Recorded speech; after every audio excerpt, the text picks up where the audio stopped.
दोस्तों, आप सोचिए कि कोई लड़की शादी के बाद अपने ससुराल आती है और उसी दिन उसके पति को जेल में डाल दिया जाता है, तो उस लड़की पर क्या बीत रही होगी।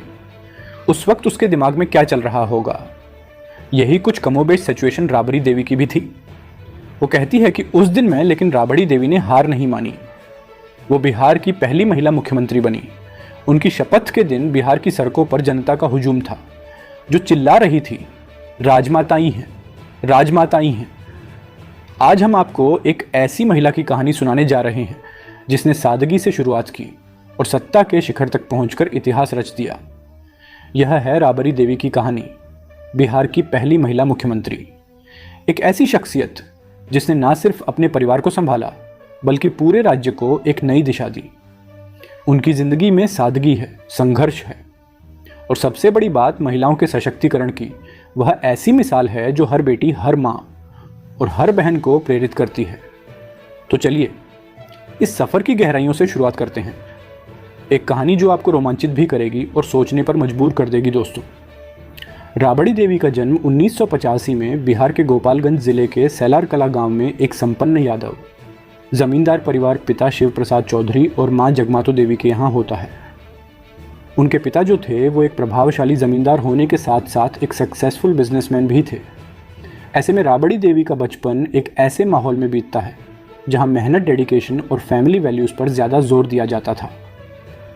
उनके लाइफ की शुरुआत एक मजबूत और पावरफुल फैमिली में हुई, जो आगे चलकर उनके संघर्षों और सफलताओं के रास्ते पर हिम्मत और ताकत देने वाला साबित होता है। दोस्तों, राबड़ी देवी की 3 बहनें थीं। पहली जलेबी, दूसरी रसगुल्ला और तीसरी का नाम पान था। उनके नाम के पीछे एक दिलचस्प कहानी है। उनके परिवार में यह प्रथा थी कि प्रसव के दौरान, यानी जब बच्चा पैदा होता है और प्रसव के बाद जब बच्चा पैदा हो चुका होता है, तो उसके बाद महिलाएं सबसे पहले क्या खाना चाहती हैं। उनकी मां ने प्रसव के दौरान रबड़ी मिठाई खाने की मांग की थी और इस तरह बिहार की पहली महिला मुख्यमंत्री का नाम राबड़ी देवी पड़ा। और इसी तरह राबड़ी देवी की तीनों बहनों का नाम भी उनकी मां के अलग अलग मिठाइयों के खाने पर रखा गया था। राबड़ी देवी अपनी बहनों और भाइयों के साथ अपने गांव के ही एक स्कूल, जो उनके घर से 4-5 मील दूर था, इसीलिए ओ कक्षा 5वीं तक की पढ़ाई पूरी करती हैं। उनके गांव में कोई मिडिल स्कूल नहीं था। राबड़ी देवी खुद बताती हैं कि उनके गांव में लड़कियों को स्कूल भेजने का चलन नहीं था। उनके शब्दों में कहूँ तो वह कहती हैं कि मैंने सिर्फ 5वीं तक की पढ़ाई की। जिस स्कूल में मैं जाती थी वो बहुत ही दूर था। हमारे गांव में माँ बाप अपने लड़कियों को स्कूल भेजना नहीं चाहते थे। उस टाइम में मेरी कोई बहन स्कूल नहीं गई, लेकिन मेरे भाइयों को पूरी एजुकेशन मिली थी क्योंकि वे बाहर जा सकते थे। मुझे लगता है कि हमारे गांव में भी स्कूल होता तो मैं भी आगे की पढ़ाई कर सकती थी, पर स्कूल नहीं था, इसलिए मैं पढ़ाई नहीं कर पाई, क्योंकि हमें जाने की बाहर ज़्यादा छूट भी नहीं थी। दोस्तों, उनके बचपन के दोस्त बताते हैं कि राबड़ी देवी बहुत ही शांत थी, लेकिन उनकी आंखों में एक चमक थी। वो घर में अपनी माँ के साथ काम करती थी, भाई बहनों के साथ मिट्टी में खेलती थी।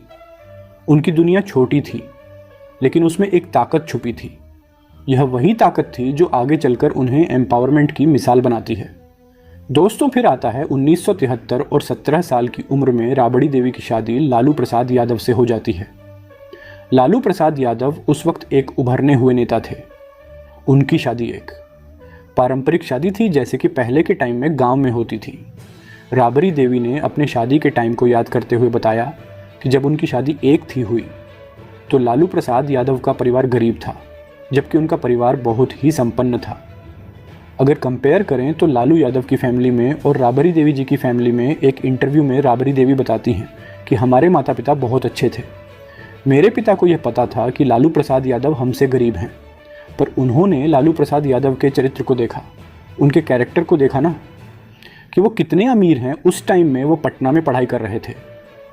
जब लालू जी से मेरी शादी हुई तब उनका अपना घर भी नहीं था, लेकिन मेरे पिता ने यह कहा कि वो मेरे सारे खर्चों का ध्यान रखेंगे। तब मेरे पिता ने मुझे 5 बीघा ज़मीन दी और आज भी वह ज़मीन मेरे नाम से ही है। दोस्तों, राबड़ी देवी ने यह भी खुलासा किया कि शादी 1 साल बाद पहली बार उन्हें लालू प्रसाद यादव से मिलवाया गया। इस बारे में वो कहती हैं, जब मैं पटना आई तब मैंने उन्हें देखा।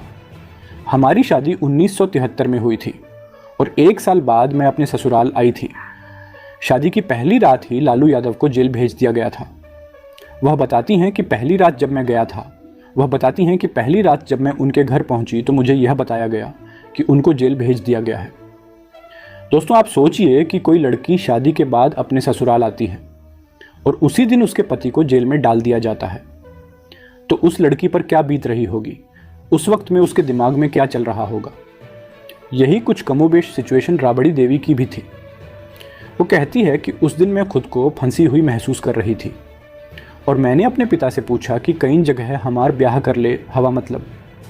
उन्होंने भोजपुरी में बोला है, माने आपने मुझे कहाँ भेज दिया, मेरी शादी कहाँ पर कर दी है।